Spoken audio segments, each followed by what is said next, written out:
Illuminati എന്റെ ചേട്ടനല്ല എന്ന് സുപ്രിയ പറഞ്ഞത് ഇപ്പോ കറക്റ്റായി.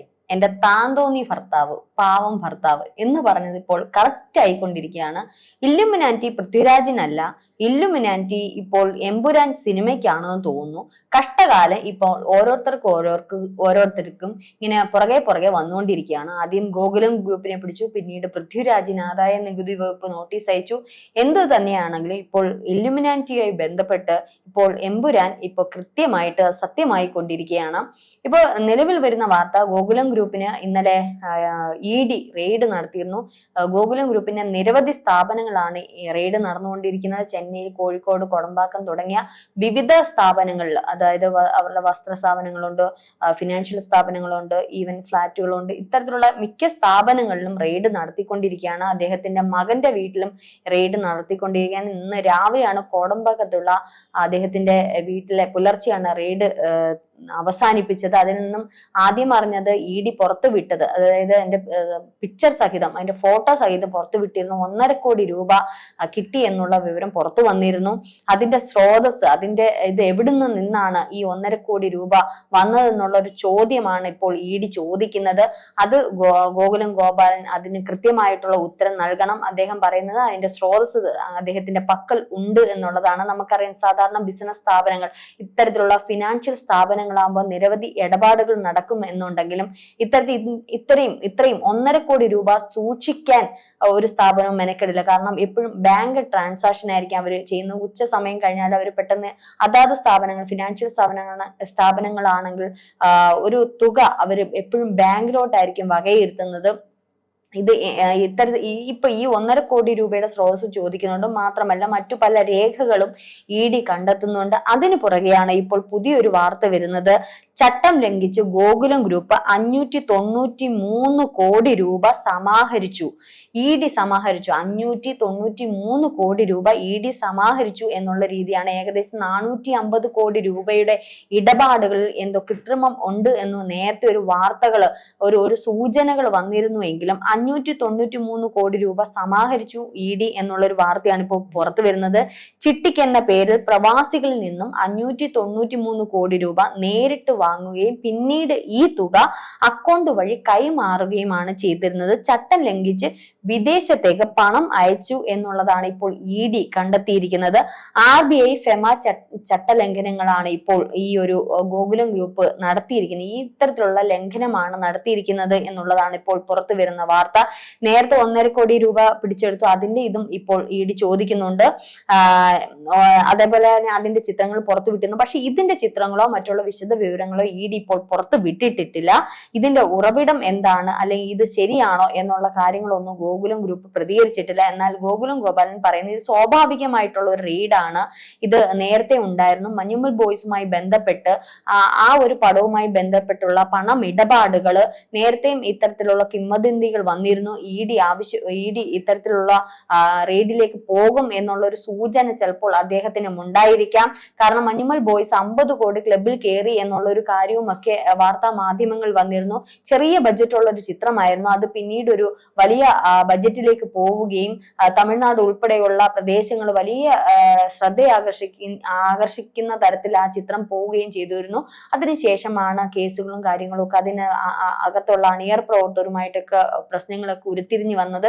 അതിനിടയിലാണ് ED ആ ഒരു സിനിമയുമായി ബന്ധപ്പെട്ടുള്ള ഒരു ചോദ്യം ചെയ്യൽ അല്ലെങ്കിൽ അത്തരത്തിലുള്ള ഒരു റെയ്ഡ് ആയിരുന്നു ഇത്. മാത്രമല്ല ഫിനാൻഷ്യൽ ഇയർ ആണ്. അപ്പം അത്തരത്തിലുള്ള ഇടപാടുകൾ കണ്ടെത്തുക, പല വ്യവസായികളുടെയൊക്കെ ഇത്തരത്തിൽ ED മാത്രമല്ല ഇൻകം ടാക്സ് ഉൾപ്പെടെ നോട്ടമിടും. അതിന്റെ ഭാഗവുമായിരിക്കാം. പക്ഷെ എമ്പുരാൻ സിനിമയുടെ ഭാഗമായിട്ടല്ല എന്നുള്ളത് ഗോകുലം ഗോപാലനും അതുപോലെ തന്നെ EDയും പറയുന്നുണ്ട്. ആ സിനിമയുമായി ഇതിന് ബന്ധമില്ല. ഇത് നേരത്തെയുള്ള ഒരു സൂചന, അല്ലെങ്കിൽ നേരത്തെയുള്ള ഒരു കാര്യം തന്നെയാണ്. എമ്പുരാൻ സിനിമയുമായി ഇതിന് ബന്ധമില്ല എന്ന് പറയുന്നുണ്ടെങ്കിലും ഗോകുലം ചിറ്റ്സ് ആൻഡ് ഫിനാൻസിലെ ചെന്നൈ വീട്ടിലും കോഴിക്കോട്ടെ കോർപ്പറേറ്റ് ഓഫീസിലും ഗോകുലം മാളിലും ED വെള്ളിയാഴ്ചയാണ് ഇത്തരത്തിലുള്ള റെയ്ഡ് ചെയ്തത്. ഏതായാലും ഈ ഒരു എമ്പുരാൻ സിനിമയുമായി ബന്ധമില്ല എന്ന് പറയുമ്പോൾ പറയുമ്പോൾ ഇന്നിപ്പോൾ പൃഥ്വിരാജിൽ നിന്നൊരു അദ്ദേഹവുമായി ബന്ധപ്പെട്ട ഒരു വാർത്ത വന്നിരിക്കുന്നത് ആദായ നികുതി വകുപ്പ് ഇൻകം ടാക്സ് അദ്ദേഹത്തിന് ഒരു നോട്ടീസ് അയച്ചു എന്നുള്ളതാണ്. അതും ഈ തരത്തിൽ എമ്പുരാൻ സിനിമയുമായി ബന്ധപ്പെട്ടല്ല.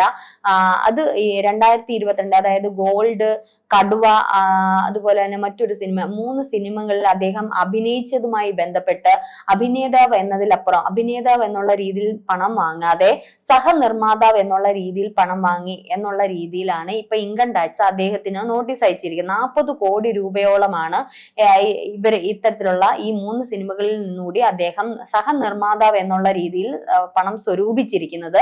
അപ്പൊ സഹനിർമ്മാതാവ് എന്നുള്ള രീതിയിൽ എന്തിനാണ് പണം വാങ്ങിയത് എന്നൊരു ചോദ്യം വരുമ്പോൾ, ഒരു അഭിനേതാവിന് കൊടുക്കുന്ന പണം, അതായത് ഇപ്പോ കൊടുക്കുന്ന ഈ 40 കോടി രൂപ അല്ലെങ്കിൽ ഈ അഭിനേതാവിന് കിട്ടുവാണെങ്കിൽ അതിന്റെ ഇൻകം ടാക്സ് എന്ന് പറയുന്നത് വലിയ കൂടുതൽ എമൗണ്ട് ടാക്സ് കൊടുക്കേണ്ടതായിട്ട് വരും. എന്നാൽ ഒരു നിർമ്മാതാവ് എന്നുള്ള രീതിയിൽ, സഹനിർമ്മാതാവ് എന്നുള്ള രീതിയിലാകുമ്പോഴത്തേക്കും ടാക്സ് കുറയും. അതായിരിക്കാം സഹനിർമ്മാതാവ് എന്നുള്ള രീതിയിൽ അദ്ദേഹം ഈ തുകകൾ കൈപ്പറ്റിയത്. അവിടെയും തീരുന്നില്ല, ഈ സഹനിർമ്മാതാവുമ്പോൾ അദ്ദേഹം അങ്ങോട്ട് കൊടുത്ത പണം എവിടേക്ക് എന്നുള്ള സ്രോതസ് കണ്ടെത്തേണ്ടിയിരിക്കുന്നു. അത് ചിലപ്പോൾ ഇൻകം ടാക്സ് അല്ലെങ്കിൽ ED അത് ചോദിക്കാൻ സാധ്യതയുണ്ട്, അല്ലെങ്കിൽ അതിന് വേണ്ടുന്ന റെയ്ഡുകളും മറ്റുള്ള കാര്യങ്ങളും വരാൻ സാധ്യതയുണ്ട്. ഈ ഇൻകം ടാക്സ് അന്ന് തന്നെ ഏകദേശം ഇന്ന് കൊടുത്തതല്ല. മാർച്ച് 29, എമ്പുരാൻ സിനിമ ഇറങ്ങിയത് മാർച്ച് 27-നാണെങ്കിൽ 29-നാണ് ഇത്തരത്തിലൊരു നോട്ടീസ് പൃഥ്വിരാജിന് അയച്ചത്. ഏപ്രിൽ 29-നകം ഇതിന് വിശദീകരണം നൽകണമെന്നും ഇൻകം ടാക്സ് ഡിപ്പാർട്ട്മെന്റിൽ നിന്ന് പറഞ്ഞിട്ടുണ്ട്. അദ്ദേഹം വിശദീകരണം കൊടുത്തിട്ടുണ്ടോ എന്നുള്ളത് അറിയില്ല. പക്ഷെ ഇത് നേരത്തെയും ഇൻകം ടാക്സ് ഡിപ്പാർട്ട്മെന്റിൽ നിന്ന് ഇതുമായി ബന്ധപ്പെട്ട് നേരത്തെ അദ്ദേഹത്തിന് നോട്ടീസ് അയച്ചിരുന്നു എങ്കിലും അദ്ദേഹം അതിന് വിശദീകരണമോ അതിന് മറുപടിയോ കൊടുക്കാത്തത് കൊണ്ടാണ് വീണ്ടും ഇത്തരത്തിലൊരു നോട്ടീസ് അയച്ചത്. ഇതിന്റെ അദ്ദേഹത്തിന്റെ വിശദീകരണം എന്താണെന്നുള്ളത് അറിയില്ല. അതേസമയം പൃഥ്വിരാജിന്റെ അമ്മ മല്ലിക സുകുമാരൻ പറയുന്നത്, എന്റെ മകൻ ഒന്നും തെറ്റ് ചെയ്തിട്ടില്ല, ഇത് കൂട്ടത്തോടുള്ള ഒരു ആക്രമണമാണ്, എന്റെ മകൻ തെറ്റ് ചെയ്തിട്ടില്ല, അവൻ ടാക്സിന്റെ കാര്യവുമായി ബന്ധപ്പെട്ട് അവൻ അതിൽ കുളിക്കേണ്ട കാര്യമില്ല, അവൻ കള്ളം ചെയ്തിട്ടില്ല, അവൻ അത് തീർക്കാൻ ഉള്ളതേ ഉള്ളൂ, അല്ലെങ്കിൽ അവൻ അത് കൊടുക്കും, ഇൻകം ടാക്സിന്റെ വിശദീകരണം അവൻ നൽകും എന്നുള്ള രീതിയിലുള്ള വാർത്തയും മല്ലിക സുകുമാരൻ ഒരു മാധ്യമത്തിന് നൽകിയിരുന്നു.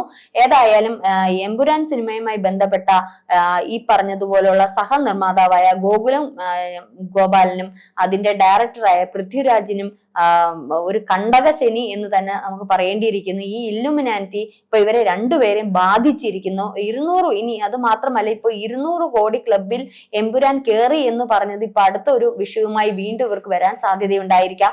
കാരണം നമുക്കറിയാം 750 തിയേറ്ററുകളിൽ പൂർണ്ണമായും പ്രദർശിപ്പിക്കുന്ന ഒരു ചിത്രം 25 ദിവസം കഴിഞ്ഞാൽ പോലും കൂടി വന്നാൽ 100 കോടി ക്ലബിൽ കയറും. പക്ഷെ ഒരാഴ്ചയോ 2 ആഴ്ചയോ എത്തിയ സിനിമ 200 കോടി അതിൽ നിന്നും തുക സംഭരിച്ചു എന്ന് പറയുമ്പോൾ അതൊരു സംശയത്തിന് ഇടവരും. മിക്കവാറും ചില കാര്യങ്ങൾ ഇതിലേക്ക് തിയേറ്റർ ഉടമകളിലേക്ക് ചിലപ്പോൾ ഇത് തിരിഞ്ഞേക്കാം. കാരണം ചില തിയേറ്ററുകൾ പല സിനിമകളും ഫുൾ ആണ്, അല്ലെങ്കിൽ അത് ഇത്ര കോടി ക്ലബിൽ കയറി എന്നൊരു മാധ്യമത്തിൽ പ്രചരണവും നടത്തി, അല്ലെങ്കിൽ തിയേറ്റർ ഫുൾ ആണ് എന്നുള്ള രീതിയിൽ ഓൺലൈനിൽ കാണിക്കുകയൊക്കെ ചെയ്യും. ചിലപ്പോൾ 1 മണിക്കൂർ നമ്മൾ ആ തിയേറ്ററിന്റെ കാര്യം നോക്കുമ്പം എല്ലാം ഈ പറഞ്ഞ അത് ഓൺലൈൻ ബുക്കിംഗ് ചെയ്തവർക്കറിയാം, ഒത്തിരി സീറ്റുകൾ ഒഴിവായി കിടക്കുന്നതാണ്. പെട്ടെന്നാണ് ചിലപ്പോൾ ഇത് ഫുൾ ആയി നിറഞ്ഞു എന്നുള്ള രീതി, സിനിമ കയറുന്നതിന് ഒരു 2 മണിക്കൂറൊക്കെ മുമ്പ് കയറി എന്നുള്ള രീതി. അപ്പൊ ഇത്തരത്തിലുള്ള മാൽ പ്രാക്ടീസുകൾ എന്തെങ്കിലുമൊക്കെ നടത്തി തിയേറ്റർ ഉടമകൾ ഇത്തരത്തിലുള്ള പണമിടപാടുകളിൽ സഹായിക്കുന്നുണ്ടോ എന്നുള്ള ചിന്തയിലേക്കൊക്കെ ഉരുത്തിരിയേണ്ടിയിരിക്കുന്നു. ഇനി ഇത്തരത്തിൽ ഇപ്പൊ ഈ 2 സംഗതികളും വരുമ്പോൾ, ഇപ്പൊ ഗോകുലം ഗോപാലിലേക്ക് ED വന്നിട്ടുണ്ടെങ്കിൽ മറ്റുള്ള കാര്യങ്ങളിലേക്ക്, സിനിമാ മേഖലകളിലേക്ക് കടക്കുമോ എന്നുള്ളതാണ് ഇപ്പോൾ സംശയം. അത് നേരെ ചിലപ്പോൾ പൃഥ്വിരാജിലേക്കോ സുപ്രിയയിലേക്കോ, കാരണം നമുക്കറിയാം എമ്പുരാൻ സിനിമ നിർമ്മിക്കുന്ന ആ ഒരു സമയത്ത് തന്നെ പൃഥ്വിരാജ് പറഞ്ഞിട്ടുണ്ട്, എനിക്ക് ഈ സിനിമയുടെ ബജറ്റ് ഭയങ്കരമാണ്, ഒരു സാമ്പത്തിക ബുദ്ധിമുട്ടിൽ തന്നെയാണെന്ന്. അതേ സമയമാണ് പൃഥ്വിരാജ് 30 കോടിയുടെ വീട് മുംബൈയിൽ വാങ്ങിയത്. അപ്പം ഇത്തരത്തിലുള്ള പല കാര്യങ്ങളും ED ചിലപ്പോൾ നിരീക്ഷിക്കുന്നുണ്ട്. അപ്പൊ അത് നേരെ ഇനി പൃഥ്വിരാജിലേക്കോ സുപ്രിയയിലേക്കോ അല്ലെങ്കിൽ അവരുടെ പ്രൊഡക്ഷൻ കമ്പനിയിലേക്കോ തിരിയുമോ എന്നുള്ളത് അറിയില്ല. മോഹൻലാലിനെ ഇത് എന്തുമാത്രം ബാധിക്കും എന്നുള്ളതും അറിയില്ല. എന്തായാലും ഇത്തരം വിശദീകരണങ്ങളൊന്നും ഇപ്പോൾ ഗോകുലം ഗ്രൂപ്പിൽ നിന്നോ പൃഥ്വിരാജിൽ നിന്നോ ഒന്നും മുന്നേക്ക് വന്നില്ല. പൃഥ്വിരാജ് എമ്പുരാൻ സിനിമയുടെ വിവാദവുമായി ബന്ധപ്പെട്ട് പോലും മൗനത്തിലാണ്. ഇതുവരെ പൃഥ്വിരാജ് പ്രതികരിക്കാൻ തയ്യാറായിട്ടില്ല.